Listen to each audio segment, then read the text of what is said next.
உன் மனம் எதை நினைக்கிறதோ அதுவாகவே நீ ஆகிறாய் அப்படிங்கிற ஒரு வார்த்தையும் சொல்றாரு.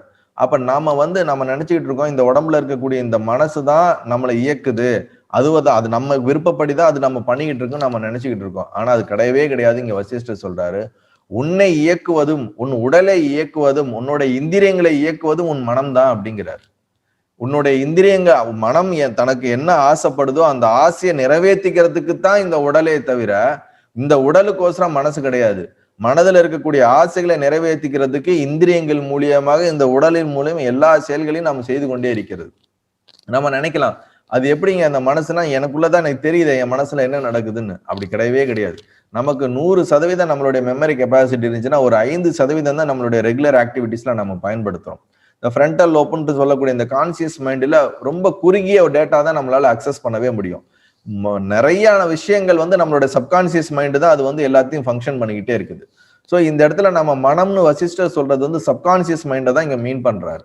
அது இந்த நம்ம கான்சியஸ் மைண்டுங்கிறது நம்ம உடம்புல இருந்து நம்ம இயங்கக்கூடிய ஓரளவுக்கு அக்சஸ் இருக்கக்கூடியது தானே தவிர அக்சஸ் இல்லாத நிறைய டேட்டாஸ் நமக்குள்ள பல பிறவிகளாக இருக்கக்கூடிய சம்ஸ்கார வாசனைகள் எல்லாம் சேர்ந்து அந்த வாசனைகளுடைய மொத்த தொகுப்புக்குத்தான் இங்க அவர் மனம் என்ற ஒரு வார்த்தையை பயன்படுத்துறார். அந்த மனதை எவ்வாறு நாம் கையாள வேண்டும் என்றால், கையாள முடியும் என்றால், நமக்கு இப்ப இருக்கக்கூடிய இந்த ஒரு சின்ன ஒரு டேட்டா அக்சஸா இருக்குல்ல, இந்த மனதை வைத்து கொண்டு அந்த மொத்தத்தையும் நாம் கடந்து விட முடியும் என்பதுதான் இங்க அவர் சொல்றாரு. மனதை வெளியில மனதுல இருந்து எப்படி தப்பிக்கிறது, மனதை எப்படி நம்மளுடைய கண்ட்ரோல்ல கொண்டு வர்றது, அதற்கு உண்டான ஒரு வழியையுமே என்ன பண்றாரு இங்க அவர் கொடுக்க ஆரம்பிக்கிறார். நாம் வாழ்க்கையிலே விருப்பு வெறுப்பு, சுக துக்கம் இது ரெண்டுக்குள்ளேயும் தான் மாட்டிக்கிட்டு இருக்கோம் அப்படிங்கிறார். ஒன்னு சுகத்தை விரும்புவோம், இல்லாட்டி துக்கத்தை விரும்புவோம். ஒன்னு விரும்புவோம், இல்லாட்டி வெறுப்போம். இந்த இருமை என்று சொல்லக்கூடிய இந்த இருமையை கடந்து செல்ல வேண்டும். ஏனென்றால் மனம் என்பது இந்த இருமையில ஏதாவது ஒன்னதான் பிடிச்சுக்கிட்டு இருக்குமா. ஒன்னு துக்கத்தை பிடிச்சிக்கிட்டு இருக்கோம், இல்லாட்டி சுகத்தை பிடிச்சிக்கிட்டு இருக்கோம். இல்லை நமக்கு பிடிச்ச விஷயங்களை நினைச்சுக்கிட்டு இருக்கோம், இல்லாட்டி பிடிக்காத விஷயங்களை நினைச்சுக்கிட்டு இருக்கோம். ஸோ இது ரெண்டுல தான் இருக்கும். இது ரெண்டுலையுமே நீ சிக்கி கொள்ளாமல் உன் மனதை அறிவால நீ அதை விழிப்புணர்வின் முதற்கொண்டு விழிப்புணர்வை பயன்படுத்தி இந்த மனதை ஒரு தெளிவான நிலைக்கு எடுத்துட்டு வரணும் அப்படிங்கிறார். அப்படின்னா நம்ம என்ன பண்ணணும்னா நமக்குள்ள ஓடக்கூடிய எண்ண ஓட்டங்களை நாம் சரி செய்ய வேண்டும். இங்க வசிஷ்டர் தான் சொல்றாரு, எண்ண ஓட்டங்கள் இல்லாத நிலை சமாதி அப்படின்றாரு. அது பேரானந்த நிலை என்றார். சித், அந்த சித்து சுத்தி ஆகக்கூடிய நிலை, சித்தர்கள் இருக்கக்கூடிய நிலை. அந்த நிலைக்கு நீ உன்னை உயர்த்த வேண்டும் ராமா. எண்ணங்களற்ற நிலைக்கு நீ உயர வேண்டும். இந்த எண்ணங்கள் உருவாகி உருவாகி கற்பனைகளை ஏற்படுத்தி கொண்டே இருக்கின்றது. இந்த மனமானது பல சஞ்சல குணம் உடையது, சலனமானது, எப்பொழுதும் ஒரு இதுலயே இருக்காது. ஒண்ணு மாறிக்கிட்டு ஓடிக்கிட்டே இருக்கும். நம்ம என்ன நினைக்கிறோன்னே தெரியல. ஒரு நிமிஷம் ஒன்னு யோசிப்போம், அடுத்த செகண்ட் வேற எதையோ யோசிப்போம், அதுக்கு அடுத்த செகண்ட் வேற எதையோ ஒன்று யோசிச்சுட்டு இருப்போம். ஸோ ஒரு இடத்துல நிலையா இந்த மனம் இருக்காது. தொடர்ந்து இந்த எண்ணங்களை ப்ரொடியூஸ் பண்ணிக்கிட்டே இருக்குது. இந்த எண்ணங்கள் என்ன பண்ணுதுன்னா பல கற்பனைகளை, சங்கல்பங்களை ஏற்படுத்தி கொண்டே இருக்குது. பல கற்பனைகளை உருவாக்கிக்கிட்டே இருக்குது. அந்த கற்பனைகள் கொஞ்சம் ஆழமாக ஆழமாக அது ஆசைகளாக மாறி விடுகிறது.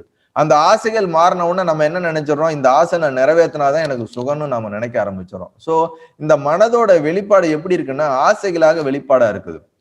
அதனால இந்த ஆசைகளிலிருந்து நாம் நம்மை வெளி உலக பொருள்கள் தான் இந்த ஆசைகளை அதிகப்படுத்துறதுக்கு உண்டான ஒரு வழி. ஸோ இவர் இங்க என்ன சொல்றாருன்னா, இந்த வெளி உலகம் என்று சொல்லக்கூடிய இந்த புற உலகத்திலிருந்து உன்னை நீ தற்காலித்துக்கொள் ராமா. இல்லை என்றால் உன் மனம் இந்த உலகம் சார்ந்த பொருட்களிலேயே சிக்கி கொண்டு சுகதுக்கங்களை அனுபவித்துக் கொண்டே இருக்கும். அதனால இந்த உலகம் சார்ந்த ஒரு பொருள்களிலிருந்து நீ விடுவிடுத்து கொண்டு உன் மனதை உள் சார்ந்த அறிவு சார்ந்து இயங்கக்கூடிய அந்த பிரம்மத்தில் நீ ஒடுங்கணும். அந்த பிரம்மத்தை நீ புரிஞ்சுக்கணும். நான் யாருன்னு நீ தெரிஞ்சுக்கணும். நான் இன்னார், நான் இப்படி இந்த பேரு, நான் என்னோட தசரத ராஜாவுடைய நான் மகன், அல்லது நான் இந்த குலத்தில் பிறந்தவன், இந்த மாதிரி நீ சொல்வது எல்லாமே இது ஒரு உண்மையான ஒரு விஷயம் கிடையாது. உன் உடலிலே இருக்கக்கூடிய இந்த உடலுக்கு நீ சொல்லக்கூடிய ஒரு அடையாளம் தானே தவிர உன்னுடைய உண்மையான சொரூபம் அது கிடையாது. உன்னோட உண்மையான சொரூபம் பிரம்மஸ்வரூபம் தான். நீ ஆன்மாவாக தான் இருக்கிற. இந்த ஆன்மா தான் என்ன பண்ணுது, அந்த ஆன்மாவிலிருந்து உருவானதுதான் இந்த மனம். இந்த மனதிலிருந்து உருவாகினதுதான் இந்த பிரபஞ்சம். இந்த பிரபஞ்சத்திலிருந்து உருவாகினதுதான் இருக்கக்கூடிய இந்த தேகம், இந்த சரீரம். அதுல இருக்கக்கூடிய நான்ற ஒரு உணர்வை சின்ன ஒரு குறுகிய இந்த நாணை நீ நான் எல்லாம் என்று நீ நினைத்து கொண்டே என்றால் அது அறியாமையில் ஏற்படக்கூடிய ஒரு விளைவு. அதனால அப்படி நீ மாட்டிக்காத. இந்த பொருள்களை எல்லாம் தியாகம் செய். தியாக உணர்வை உனக்குள்ள எடுத்துக்கொள். மனதில் இருக்கக்கூடிய வாசனைகளை நீ தியாகம் செய்ய வேண்டும். இல்லை என்றால் இந்த மனமே நம்மை ஆட்கொண்டு நம்மை ஏமாத்தி விடும்.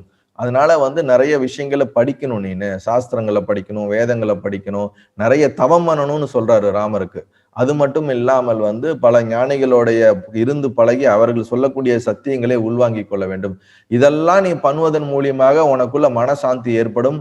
அது மட்டும் இல்லாமல் நீ வந்து முக்தியை நோக்கி நீ போவாய் அப்படிங்கறத ரொம்ப தெளிவா அவர் சொல்றாரு. அறிவில்லாதவர்கள் தான் இங்க ரொம்ப ஒரு ஸ்ட்ராங்கான வார்த்தையை பயன்படுத்துறாரு. அறிவில்லாதவர்கள் தான் இந்த உலக வாழ்க்கையை வந்து நிஜம் என்று நினைத்து கொண்டு அதிலேயே உழண்டு கொண்டே இருப்பார்கள்.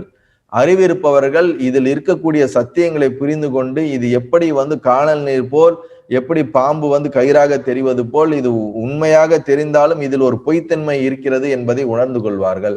அப்படிப்பட்ட ஒரு அறிவாளியாக நீ மாற வேண்டும் ராமா. இல்லை என்றால் இந்த உலகம் உன்னை வந்து ஏமாற்றிவிடும், நீயும் அதிலே மாட்டிக்கொண்டு விடுவாய். இந்த மனம் என்பதே பிரம்மத்திலிருந்து தோன்றியதுதான். ஆனால் ஒரு குறிப்பிட்ட காலத்துக்கு அப்புறம் இந்த மனசுதான் நானும் நம்மளே புரிஞ்சுக்கிறோம். நாம தவறான ஒரு புரிதல் வச்சுக்கிறோம். அந்த தவறான புரிதலுக்கு தான் இங்க அறியாமை என்று சொல்கிறார். அந்த தவறான புரிதல்ல இருக்கிறதுனாலதான் நம்ம பிரம்மம் என்று நினைக்காமல் நான் ஒரு சரீரம் என்று நினைத்து கொண்டு என்னுடைய பேர் இது, என்னோட ஊர் இது, நான் இந்த குலத்தில் பிறந்தவன், நான் இந்த மாதிரி இருக்கிறேன், இது எல்லாமே வந்து விவகாரத்துக்கு நாம் வாழ்ற உலகத்துக்கு தேவைதானே தவிர உண்மையில நீ யாரு நீ உன்னை நினைக்கும் போது இந்த ஒவ்வொரு பந்தத்தோடையும் உன்னை அட்டாச் பண்ணி நீ உன்னை பாத்துக்கிற. இந்த மாதிரி அட்டாச் பண்ணி பார்க்காத. நீ உன்னைக்குள்ள பார்க்கும்போது நீயா நினைக்கும் போது அந்த ஆன்மாவாக அந்த பிரம்மமாகத்தான் நீ உன்னை உணரணும். இந்த பறந்து விளைஞ்சிருக்கக்கூடிய இந்த பிரம்மத்துல இருந்து வெளிப்பட்டதுதான் அது எல்லாமே. அதுதான் உனக்குள்ள ஆன்மாவாகவும் வெளிப்பட்டு இருக்குது. அப்ப நீ உன்னை நீ ஆன்மாவா நினைச்சுக்கணுமே தவிர சரீரத்துல இருக்கக்கூடிய அடையாளங்களை வைத்து கொண்டு நீ உன்னை வந்து கணக்கு போடாத. அது மனதினால் வெளிப்பட்டது. இந்த பிரபஞ்சமே உன் மனதோட வெளிப்பாடுதான். இது அனைத்தும் ஒரு மாயை தோற்றம் போலதான் இருக்குது. எப்படி இந்த லவணனோட ஒரு 2 மணி நேரத்துல ஒரு பெரிய ஒரு வாழ்க்கையே 70 வருஷம் வாழ்ந்த மாதிரி அவனுக்கு ஒரு தோற்றத்தை வந்து ஒரு மாயாஜாலக்காரனால் ஏற்படுத்த முடியாது போல நமக்கு இந்த மனம் வந்து பல தோற்றங்களை ஏற்படுத்தி கொண்டே இருக்கிறது. அதையெல்லாம் நாம் நிஜம் என்று நினைத்து கொண்டு இருப்பதினால்தான் நாம் இந்த சிக்கலில சிக்கி கொண்டிருக்கிறோம் என்பதை அப்படியே பொறுமையா ஒவ்வொரு விஷயங்களா இவ்வளவு வந்து ஒரு தெளிவா இவ்வளவு அதுக்குள்ள வந்து எடுத்து சொல்ல முடியுமானா நமக்கே ஒரு ஆச்சரியமான ஒரு விஷயமா தான் இருக்குது. நல்லது.